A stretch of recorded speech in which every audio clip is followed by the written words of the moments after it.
Empat lelaki termasuk seorang warga Singapura ditahan selepas dipercayai terlibat menghalang anggota polis trafik menjalankan tugas di tepi jalan berampiran bangunan Sultan Iskandar, BSI Johor.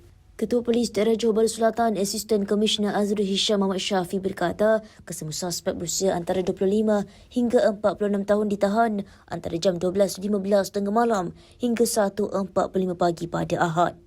Menurutnya, siasatan awal mendapati kejadian berpunca daripada perselisihan faham di jalan raya membabitkan 3 lelaki tempatan dan seorang warga asing yang menggunakan senjata.